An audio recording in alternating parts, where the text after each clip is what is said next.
what it is.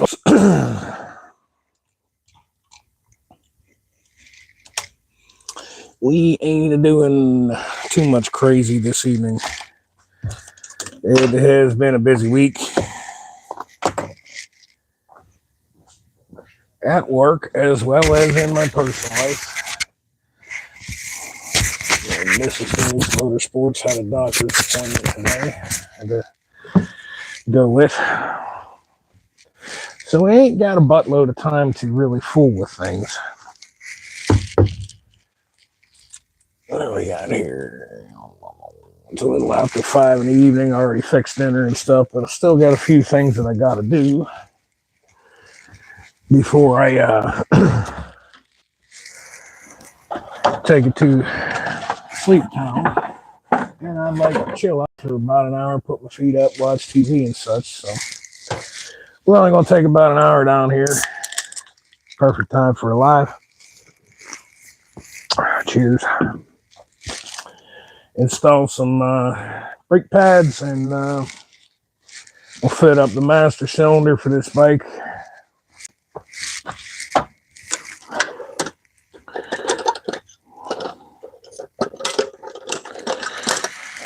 And maybe get the master cylinder bled. We'll see how it goes. Y'all know I work a regular day job, so today was a relatively short day, just an 8-hour day, but I did have some running around to do after work, which ate up a little time. First things first.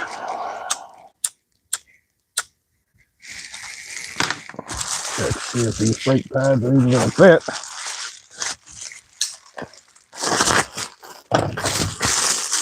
Sometimes they say shit is the right shit and it'll fit, and then it ain't.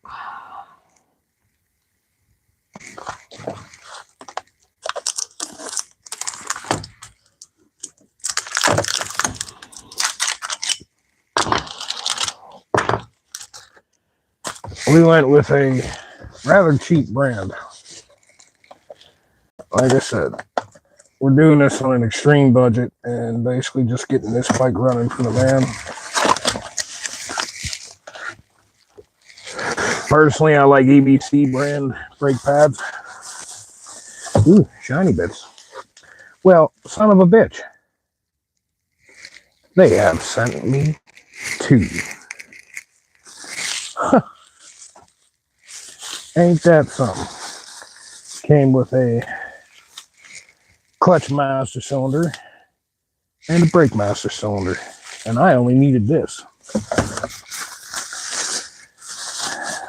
Right the hell on, dude. That is kind of awesome. Yeah, that's actually not a bad fuck. Pardon my language, but seriously, I thought this was just coming with this, and it was literally $10 cheaper than a rebuild kit. So we went this route. And actually, I do believe we are going to need this neutral clutch safety switch, which, as you can see, they have bent the hell out of. Look at that. I do believe we're actually going to need this because I'm pretty sure the clutch safety switch is out on that bike. We got a new brake safety switch, shiny new chrome master cylinder. We're going to have to use the cap from the old master cylinder on this. It should fit. We'll test fit that because the mirror bolts down into the cap. Now, show you this in a second. There's a little clip. It's pretty much unobtainium unless I buy an entire caliper. But as you can see, this pin is retained. I just have wire twisted around it right now as a temporary hold in. Some of these thread in, this particular one just pushes in and out, and there's a little clip that goes around the outside of this, and then where the clip sticks down inside here. They're just about unobtainium. Can I get one? Probably, but We're talking one little spring clip that most everybody throws away or loses. Very easy to do, especially if you're working on your bike outside. And replaces with something like this, just a plain old cotter pin. Or, you know, what I did, piece of wire. If it were my bike, that piece of wire was, that's fixed, right? Well, it's somebody else's bike, so we're going to go just a little step further and actually put a cotter pin in it.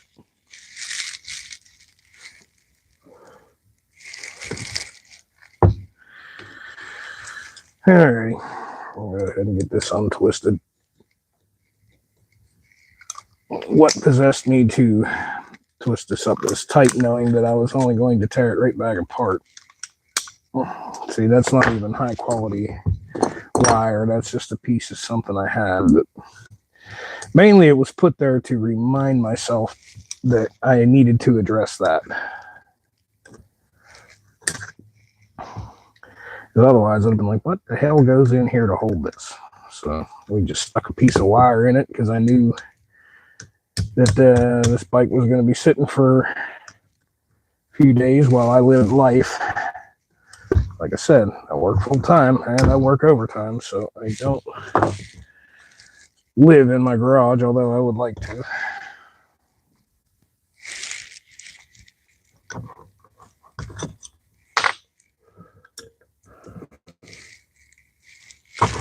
Showed you this in the last slide. These are pretty easy to remove. Rock them all the way up.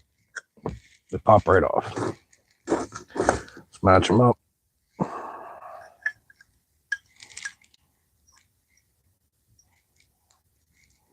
Pretty close. There's a slight different shape to this.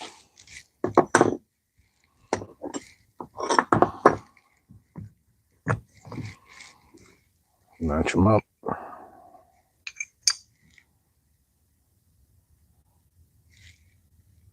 Yeah, they'll work.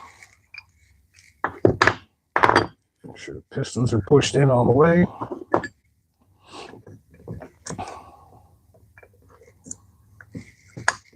And basically, you just press them down in there. Again, that spring like that.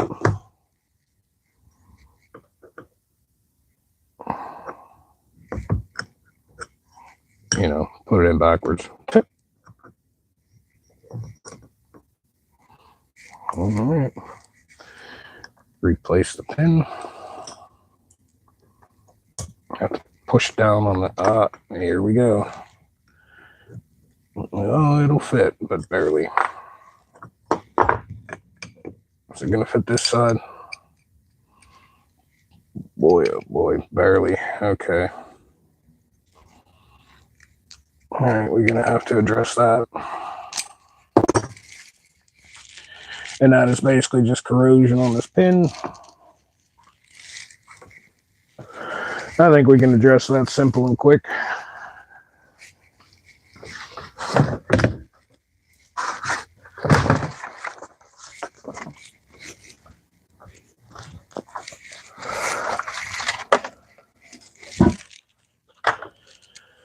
Something like that.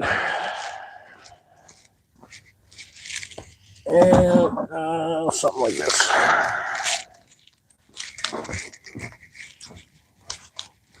It fits. It's just a very tight fit. And as you can see, that pin's a little rusted. It's not structurally, you know, hasn't lost any structural integrity, but it's rusted. So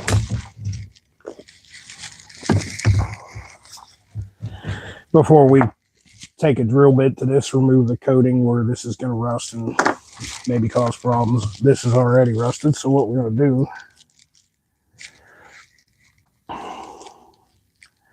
simple as it gets, chuck this up in a drill, piece of sandpaper,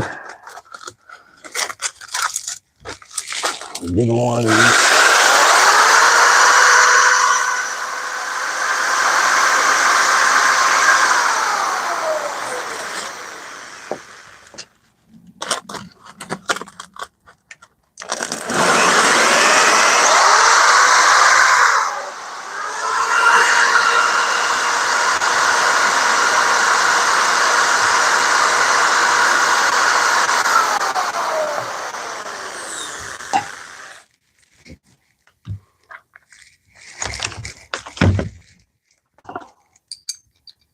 Yeah, see, that's better. So it was that little bit of corrosion. That's a tight fit, which is good. I'm going to go a step further, and I'm going to smear a little anti-seize on this. 2 reasons. Number one, it'll kind of help with corrosion, keep it from building back up. And number 2, it'll just allow them to float a little better the way they're supposed to. Oh, excuse me. Y'all eat a good dinner. We got anybody watching even? I got a couple of you. Y'all enjoy a good dinner? Had me some barbecued chicken drumsticks. Not my favorite, but Mrs. Phoenix Motorsports likes them, so we had a little concession.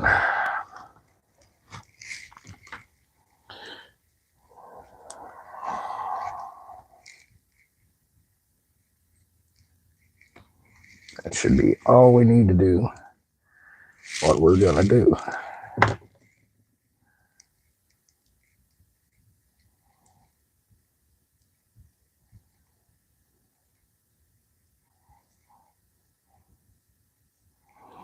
Maybe just another dot about the same size.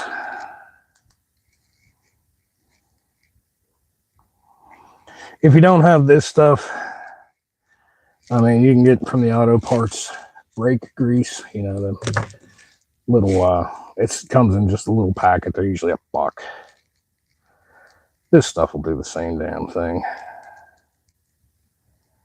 And we're going to get a rag so that we don't get this shit all over the caliper that I cleaned up and made look nice.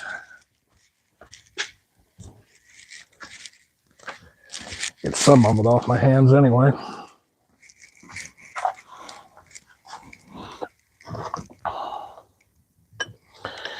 Now, to get this to slide in, you may have to apply a little pressure downward on the pads because they're held in by a spring.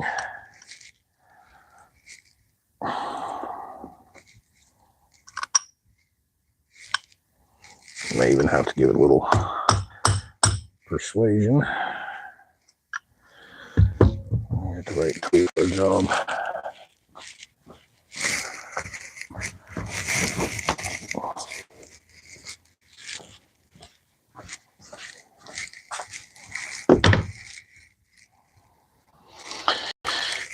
We're seated in.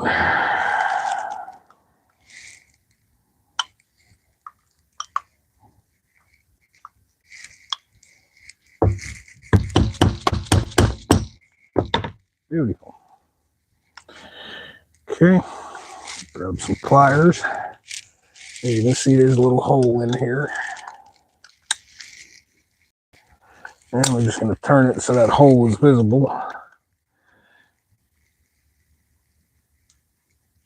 About like that. And this is where it'll get a little tricky. Trying to fish this little cotter pin in there. And you watch, I may end up saying F this cotter pin and putting a piece of safety wire in it. Pardon me. Put another piece of safety wire in it like I had. I do try to be professional. If it was my bike, yeah, I'd get a piece of safety wire, but it's someone else's, so we'll try to do it proper. Yeah, you're gonna have to finagle this a little to make it work.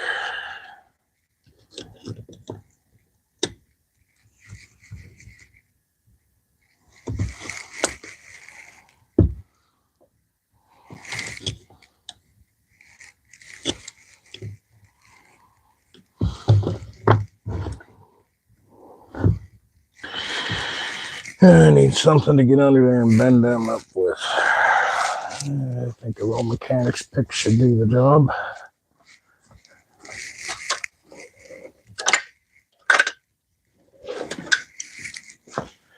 You know, to work real good on this would be a pair of them surgical clamps, hemostats. Everybody uses them to take fishing hooks out of fish. That'd be a good item for this.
That all the way up and around like such.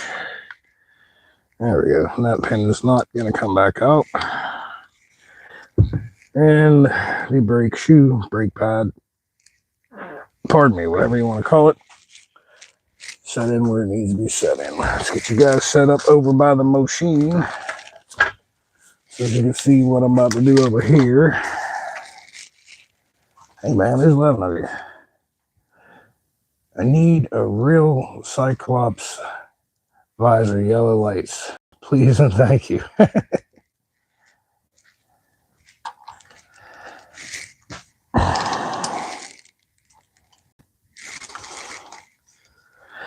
You're talking about like for your helmet?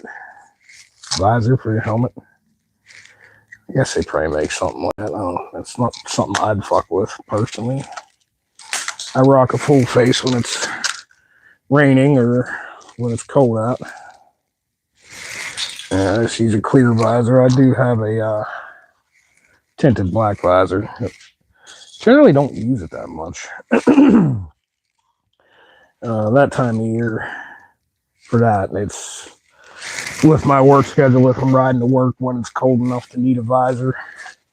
That time of year, it's definitely dark. Well, it's always dark in the morning. I leave the house at 4:30. This time of year, coming back home, it's also dark. So, tinted visor ain't gonna get it. Need me a clear one.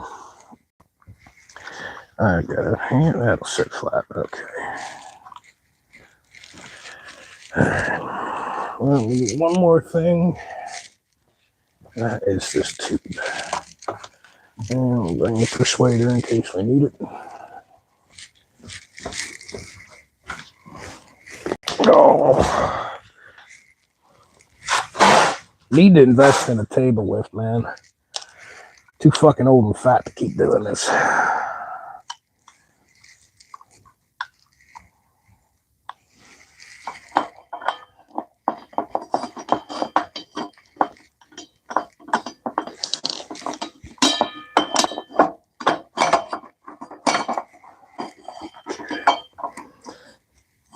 Yeah, it would have been good if I took the cap off of this shit before I did that. We can just bounce that.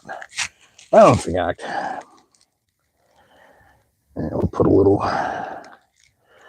tiny little drop of anise on the bolt. Save us the hassle for next time.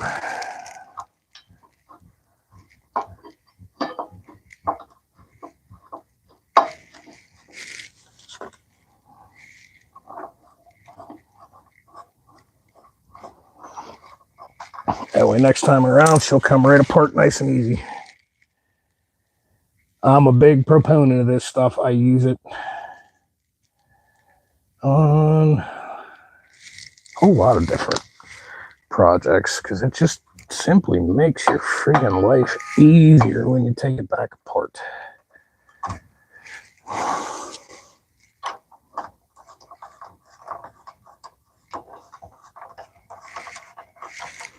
I mean, you also, look like the Tin Man, but for real, I've had this tube for a year now. $6, $5, something like that. A year. That's what I've used. And if you watch my videos, dude, not so much this summer, We were focused on getting this place. I didn't do a lot of bike wrenching this summer. Did a bit of riding, but I bought that tube about this time last year. I did a lot of wrenching on a couple of Gold Wings and an old Yamaha as well. Torqued. Put this up. I need to grab this. These have already got anti-seize on them. But we need to go see if this will bolt directly up to the new master cylinder. It should. I don't see any reason. Ow. Motorcycle crash has got my knees jacked up, man. My left one's in bad shape. Dislocates itself when I sit funny like that.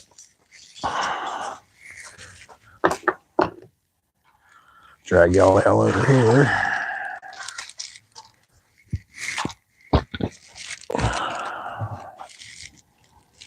What were those? Those were a 5mm. Let's see what size this was. Should be a 5 as well, but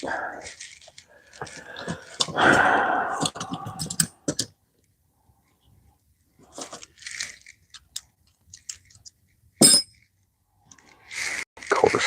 Oh, there it is. Didn't put it up.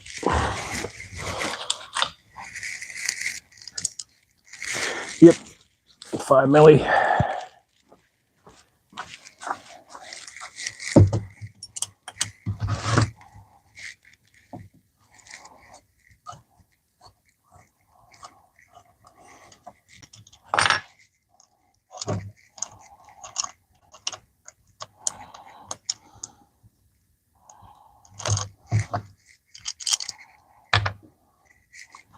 Chrome plated hardware. Okay.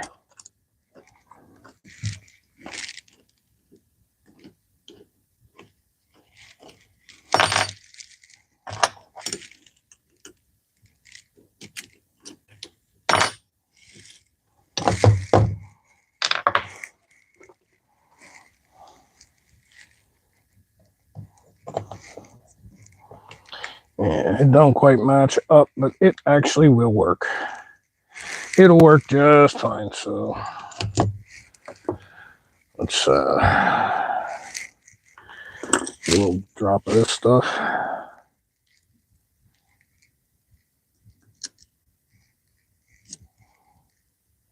in the threads.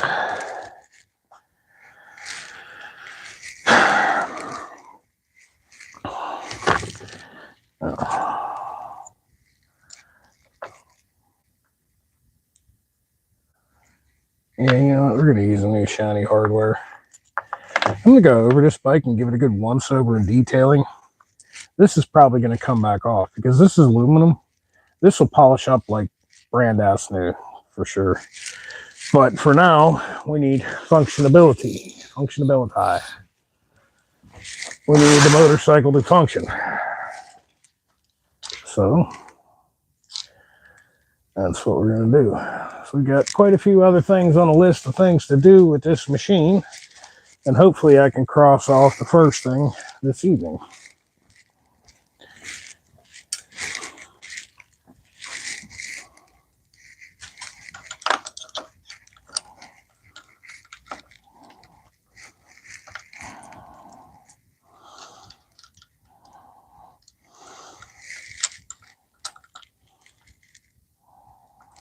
That'll be the evening's goal anyway.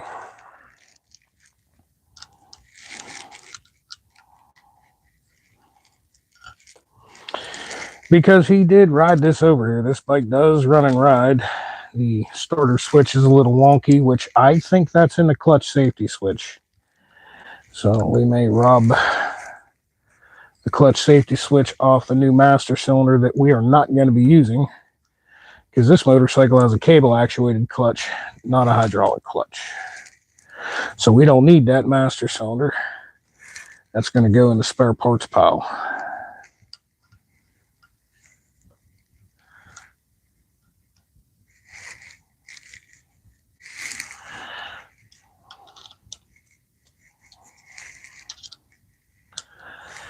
And we're not going to kill this as far as tightness. We just want it on there because it may have to come back apart. We have full swing on the brake lever. Homeboy had an adjustable brake lever on his, and it was actually not factory. It's something somebody added on, and we could add this back on. We just might. We'll see what he says. I'll talk to him at work tomorrow. Charlie, don't call my phone now if you're watching. You'll fuck the live up.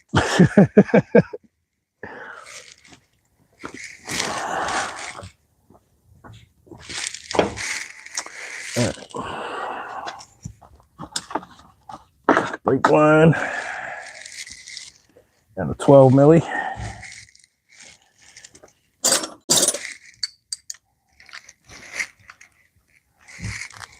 I see it came with new crush washers. We'll gladly use those.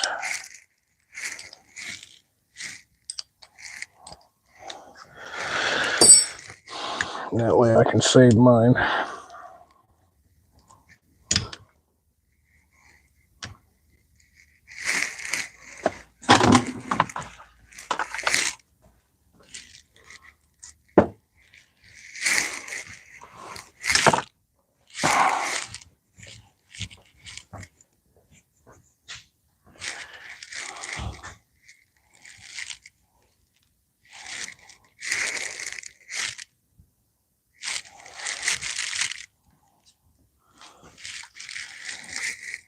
As we drop brake fluid everywhere. That's what I wanted to do. Where did I put that 12 milli? It's over here.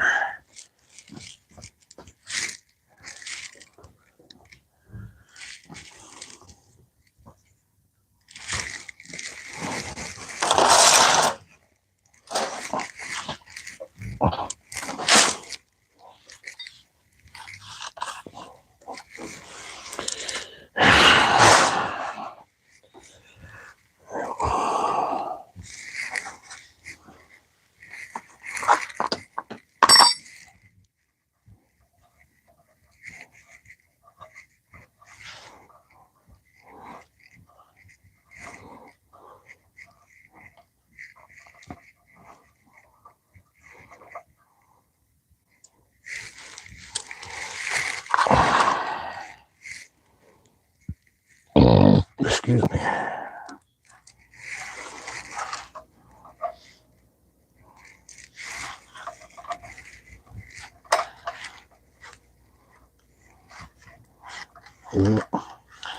Let's pass backwards.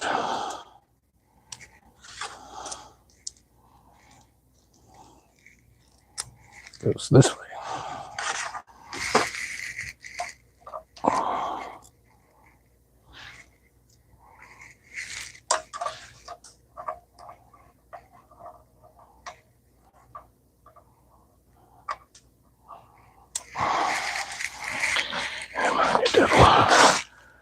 Pain in the ass trying to get in here around the camera, phone, whatever.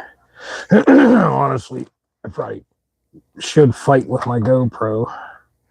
For some reason, it doesn't like the Wi-Fi at this place, and it's not wanting me and not allowing me to go live from my GoPro like I normally do. I thought it'd be decent because then I could mount the GoPro on a head camera or a chest camera, and you can see a bird's eye view of what I see. That'd be pretty cool.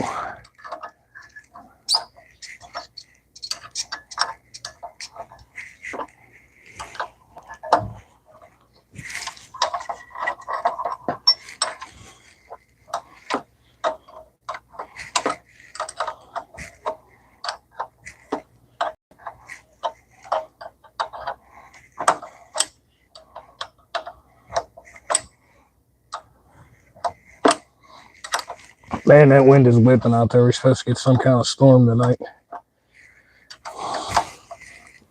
Man, I'm so blessed to be able to have this garage to work in and have heat and light and a fridge full of cherry Pepsi. Y'all long time watchers remember the old spot where we used to work on these bikes. Dungeon, dark dungeon, extension cord for electricity, no heat, piss poor lighting system. Like, pardon me, damn. I always get gas when I do a fucking live. Okay, that just doesn't want to behave. It's because that doesn't go there, idiot. That's the boozy boozy for the hole up here, ain't it? Yep.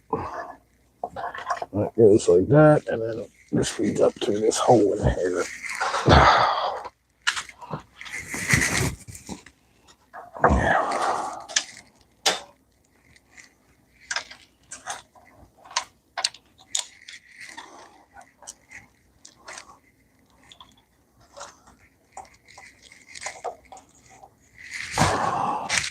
I am probably blocking everything. Sorry about that. Get you readjusted.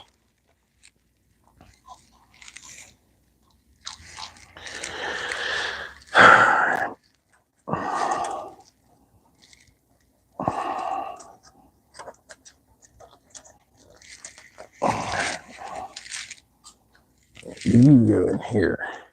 If I do remember correctly, I just bent that out a little bit and snuck those out of it. Well, why would I even bother doing that? I could just do this. You go up here.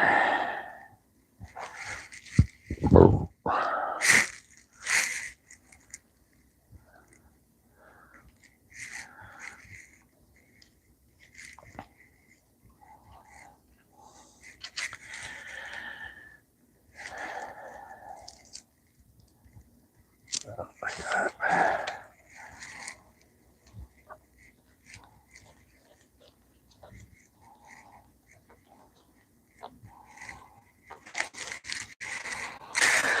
And I need a 12 mil.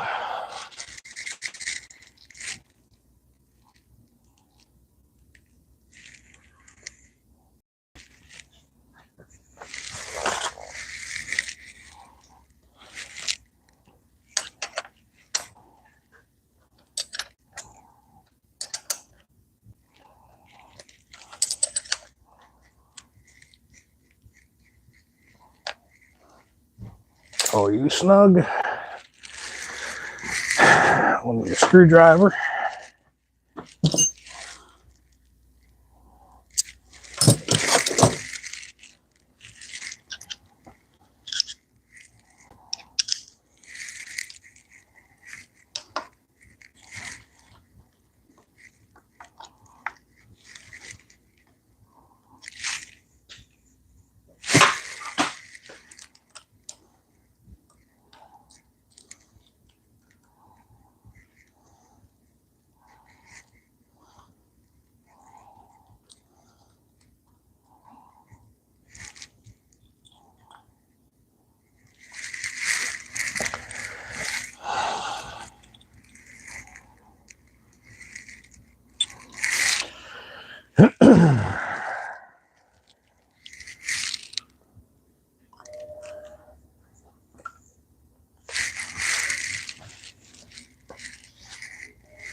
Some good, fresh, clean .4. Now, those of you, like I said, there was one dude bitching when I was doing this earlier that I used dirty brake fluid. Yes, I did on a different master cylinder, and the reasoning for it was we used hydraulic pressure to pop the pistons out of this caliper. So if you're following the live series, this is when the clean, brand new, good brake fluid comes into play. Let's see if I can get these handlebars tweaked a little to make that a little more level. About like that. We're gonna have to top it off a few times during this. Damn. Really got to quit smoking cigarettes. 8mm for the bleeder bolt. We need a pan, which we got right here. Piece of hose.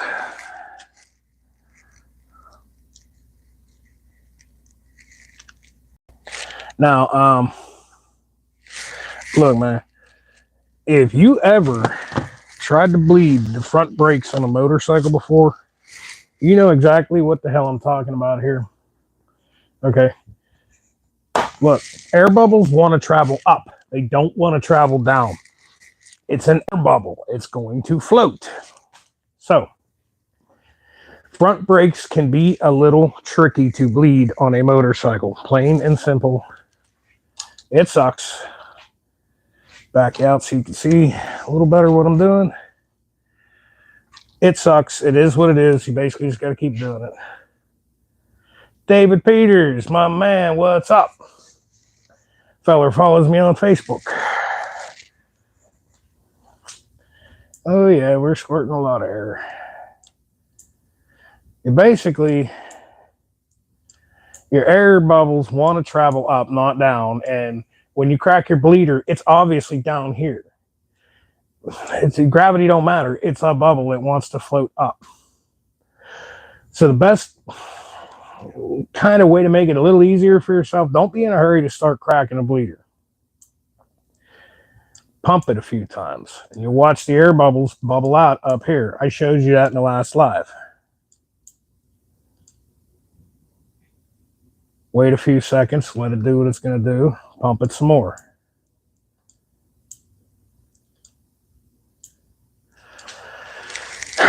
You can also use a vacuum bleeder, which we may try. I really need to buy a better vacuum bleeder. I really do.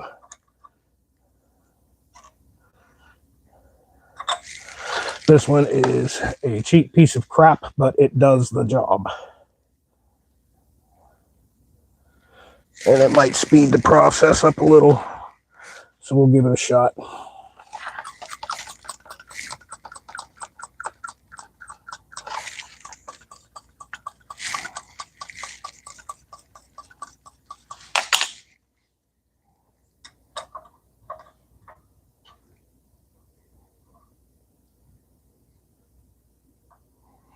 Oh yeah, I had a whole bunch of air bubbles come out. Good deal.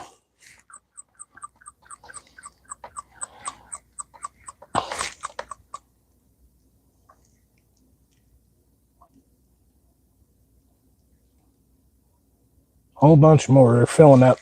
What you're doing is that air is stopping the fluid from coming down, so you're filling the line. You're going to get a lot of air until that line's full of fluid.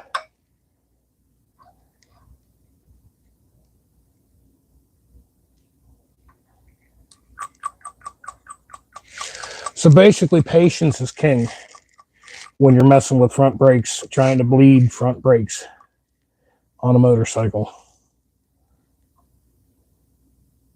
We're getting some fluid now. If you don't have patience, bring your bike to someone like me. I can't tell you how many times I have literally had to leave the bleeders cracked with a pan underneath it and just walk away for 20 minutes, half hour. Come back and bleed it again.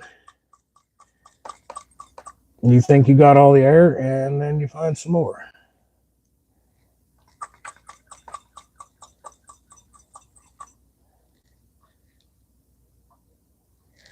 Okay, all I'm going to do is pop this off.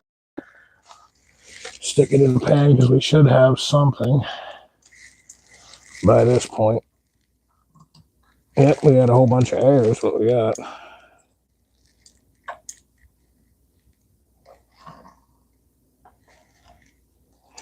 Okay, we're probably going to need fluid by now. Yep, we're already running fluid. That tells me the line's filled up. That's a good sign.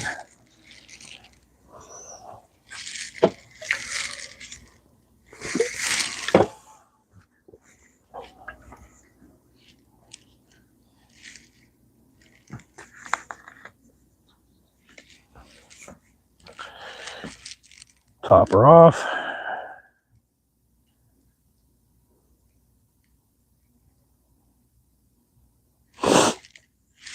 We just got some off-the-shelf cheap .4. This is not a race bike. This is not a custom machine. This bike will probably get ridden 2 more years Once the young lady it's going to becomes more confident, is able to handle a bigger bike, I'm sure she's going to want a bigger bike. But for now,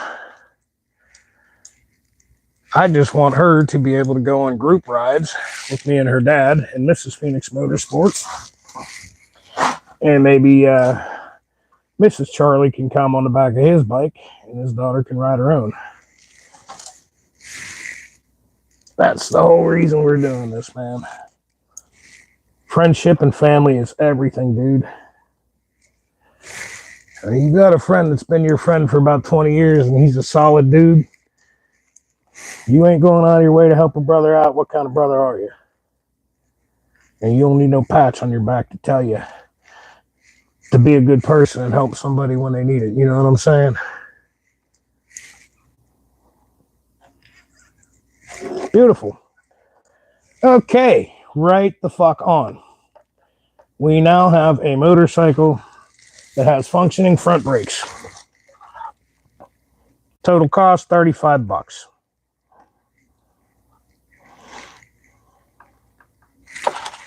Number one, the regular bike shop is not going to spend, like I've been looking up, I knew what all this bike needed. Because like I said, this dude's a real good friend of mine. So a regular bike shop is not going to spend months, like I've been planning this, months looking for the parts on eBay, locating them. All right, they're not going to find a deal like that. $25 for both, and they're chrome plated. They're not. They don't care. They're going to order an expensive one. They're going to ding you on the parts so that they make a few dollars, and they're going to laugh at you while they take your money. And that is not what Phoenix Motorsports is about. That's not how I roll. I don't care if I make money on this. I care about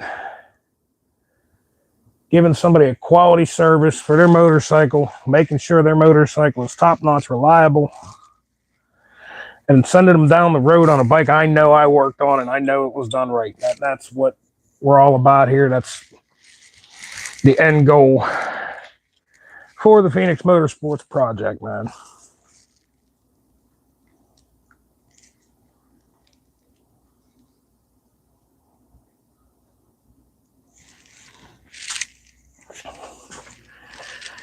And we're gonna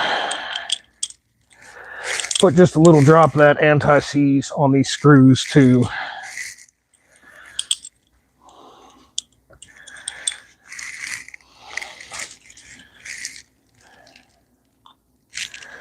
That way, if and when this bike gets ridden enough to actually wear out another set of brakes, or wear it out enough that you've got to add fluid, it'll all come right back apart. The thing I'd like to know is where in the hell did I put that tube of anti-seize? Here it is.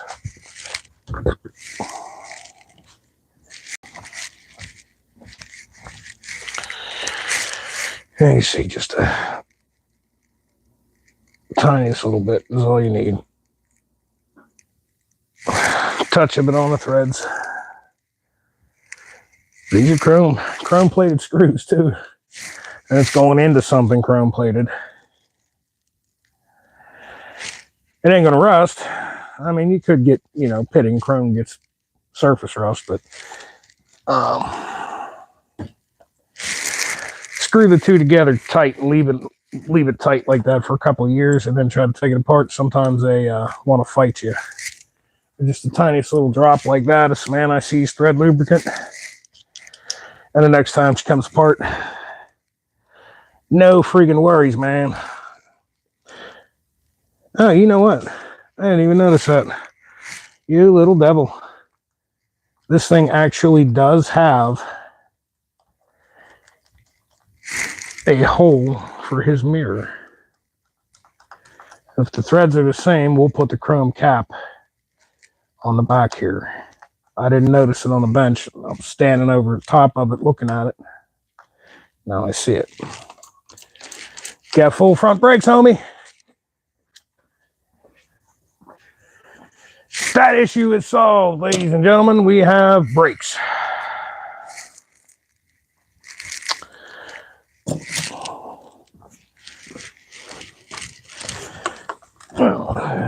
Will this bugger, is this threaded the same? I'll bet it's not. Yeah. Yeah, that's not the same thread, so I'm glad that I actually did use this because you're going to need it. These are some really cool mirrors on this machine. As I said in the first live, usually like you'll see these chrome mirrors. I had a black set like this with the skeleton hand, right? They're usually plastic. These ones are actually metal. Like, you don't see that. These are high quality.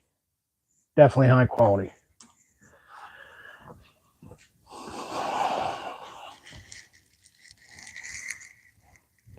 Will the vacuum work on a hydraulic bleeder on the hydraulic clutch off your Goldwing?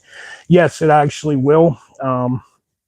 You bleed a clutch a little bit differently than you bleed front brakes or rear, for that matter.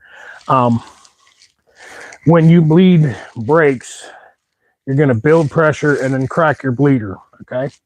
When you bleed a clutch, it's a little different.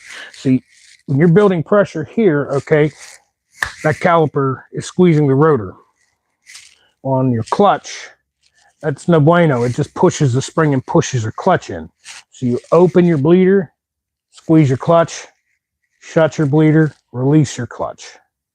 You need that cylinder open all the way and then shove that fluid out. Then lock it and then let the cylinder return open. Otherwise, you're going to fight with it all day.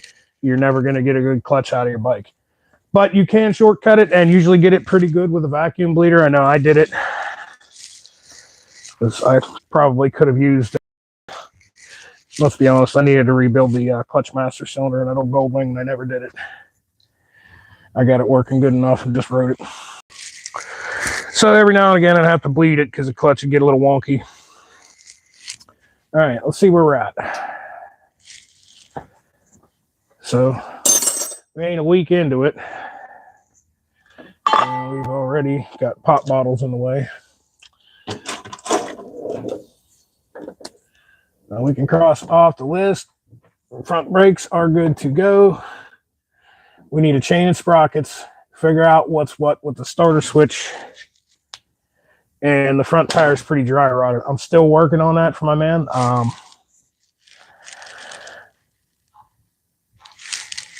Finding tires on eBay. I found a few front rims with a tire on it, trying to just do this as inexpensively as possible. This dude doesn't want to put a lot of money in his bike. I found some suitable front tires on rims, but by the time you pay the shipping, it's going to cost me the same as buying them a new tire. So I'm trying to find someone that bought a new tire in that size and don't have the bike, crashed the bike, engine blew up, etc. You can find a new used tire. In other words, somebody bought it, they never mounted it, and it's essentially brand new. You find them all day on eBay. You just got to take your time and put a bid in, and you know, like anything else, it's an auction. But around $100, give or take, for like a Kenda Dunlop D404, relatively inexpensive Dunlop, and it'll be just fine for a lightweight cruiser bike like this. They run about $120. Honestly, I'd put a Shinko 777 on it and be quite happy with that. That's a fine tire for a bike of this caliber, right? It's not a race bike. It's not a heavy bike that's going to burn a tire up like a touring bike will. So a Shinko 777. I actually really like them, man. I had Shinko 777s on my old Honda VT 1100 Shadow Spirit. And dude, that thing held the road like it was on rails, and they shed water like no one's business, dude. You wouldn't think it. It's a funky tread pattern. But they did really well as far as shedding water. I liked those tires. I liked them enough that I put a set on my VTX 1300 when it needed tires. Let's see what we got here.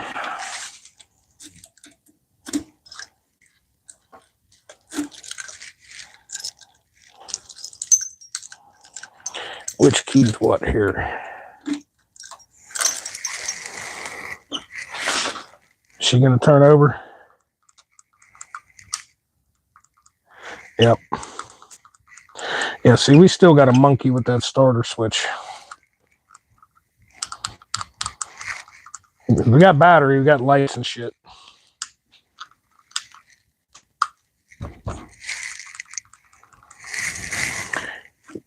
I'm willing to bet the problem is right here. Maybe I can rule that out for you guys while we're live, actually. I think we can. If I've got a strip piece of wire, I'm getting ready to go in the house. All I was hoping to get them front brakes installed and bled. So I'm ahead of the game. If I can find a little piece of scrap wire that's already stripped.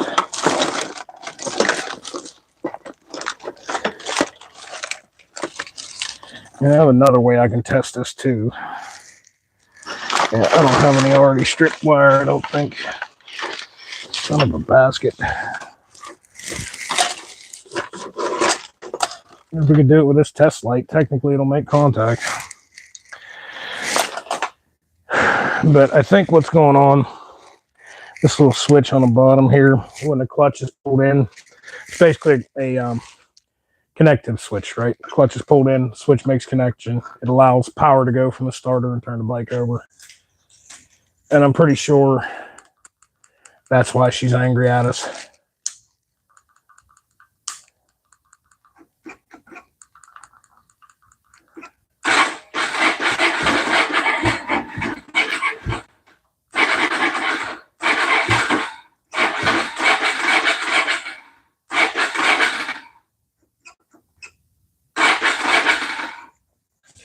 I'm going to venture to say the problem's in this switch. Your battery's also super low. And that's a deal for another day because I got to pull panels. I'll put a trickle charger on it for you this weekend. But I think what we can do is pop this out real quick.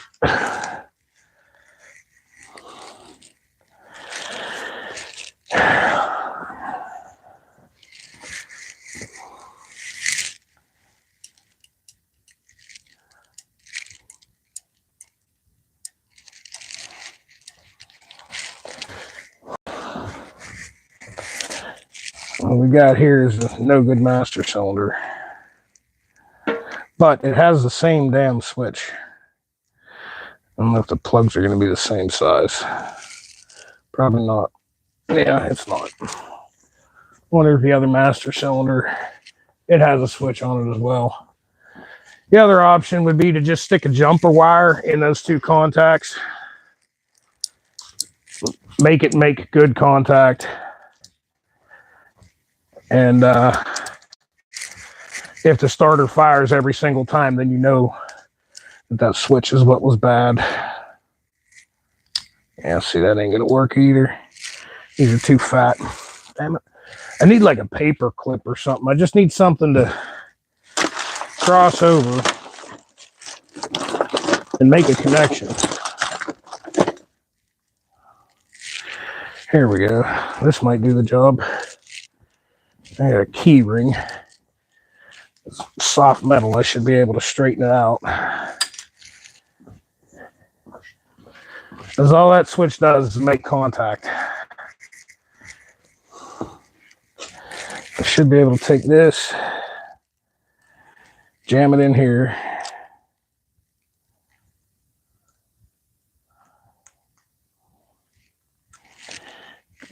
Bend it up a little better. Jam it in here enough to make contact, and we'll see how she goes. Those contacts are actually filthy dirty, and that could be your problem. That could very well be your problem. I could venture to say that's what the hell is wrong with this. These contacts inside this switch are filthy.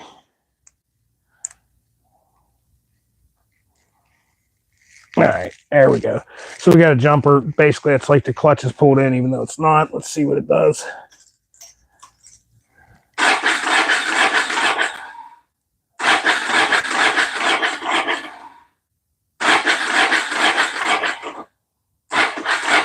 Okay, battery's dead. That's obviously, that fixed the starter issue. This little switch is bad. There's a couple ways to fix that. You can do it the right way, and you can order a new switch, which I have one that might work, but the contacts are different, or you can do it my way, and you can nip these wires off, twist them together, solder them up, shrink wrap over them, call that fixed, and you no longer have to pull on the clutch to get the starter to work. I will talk to Homeboy tomorrow morning when we get a little lull in the activity at work. And if he is down with that, that is how we're going to fix that problem. And that's basically fixed for free. So now we know 100% for sure what the problem is with the bike not wanting to turn over. So let me go on over here to the board, because Thursday and Friday are busy, long days for me at work. Probably going to forget exactly what I was doing here. And I don't go back through and watch my own videos, especially the lives. All right. We know for sure it's a bad clutch switch.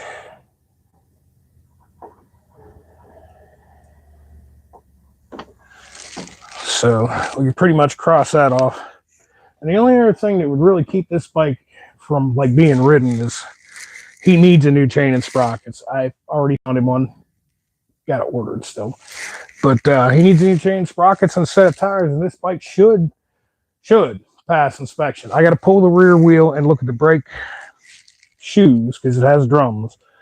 But that'll happen when the chain and sprockets come in. We'll check out them shoes, see if they're serviceable. They should be. While we're in there, we'll clean everything up and we will lubricate the cams.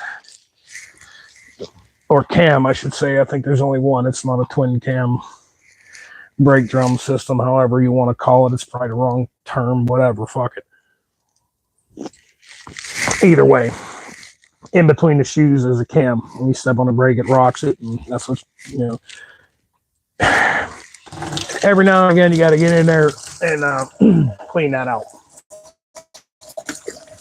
Lube it up with a little bit of that brake grease or anti-seize will work, or even axle grease works. I've done that an inch when you got nothing else. So we'll do that. We'll do a chain and sprockets when they come in. We're still searching for a tire. This bike doesn't need to be up and running until the spring, so there's no hurry on that front tire at all. We'll get him one when we get him one. I'll keep looking for a deal on a battery because he could use one. One that's in there is probably 5 years old. It's due. And once chain sprockets and brakes are done, I think the next thing we're going to do is a little cosmetic cleanup. Hit the whole bike up with some chrome polish, see if we can't make her look a little nicer. Clean her up. See what we can do with the paint. Maybe a little rubbing compound. Let's see if we can pretty it up. Using nothing more than elbow grease and some cheap products. SOS pads, Scotch-Brite, that kind of thing.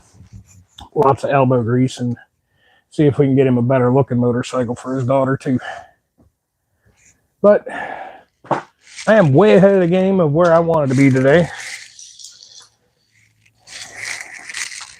Get you the hell off of here. Give it up, you. It's a pain in the ass. Never had a bike starter go bad. Always electrical issues. I have had a starter go bad. Kawasaki VN750 Vulcan. The starter hangs right out in the front, right behind the front tire, and any spray from the road gets right up on it. I rode the bike one winter. It corroded the hell out of everything, and it went kaput. I've had to change a starter. I changed a starter in my Harley Softail. It happens, but we're also talking a very high mileage, very worn out Softail. But this bike, the miles aren't super, super high. I think it's like 24,000. I'll have to take a look. Yeah, 28,000. It's not super high for an 800cc bike of this caliper. You start getting up around 60, 80,000. I would call that high miles. So I doubt that, The issue ain't the starter. The issue is that little cutout switch on the clutch. And I have 3 of them here. But the little blades that plug in on the clip are not the right size. So rather than fart around and modify it, we're just going to eliminate it completely and solder those wires together and call that done. As long as the owner's cool with it, I'm almost 100% sure he's going to be, because that is a free fix. He likes free. Dude's a family man. He's putting his daughter through college. He works his ass off every day. You know, I'm trying to get him the most for his money. And that's what we're about here at Phoenix Motorsports. It's not about having the baddest ass chopper or big wheel bagger with a big gay stereo. No, it's about getting out there, enjoying life and riding, even if you can't afford to.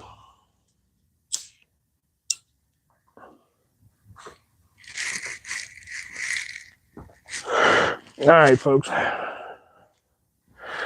Been live for a little over an hour. I've accomplished what I wanted to accomplish for tonight.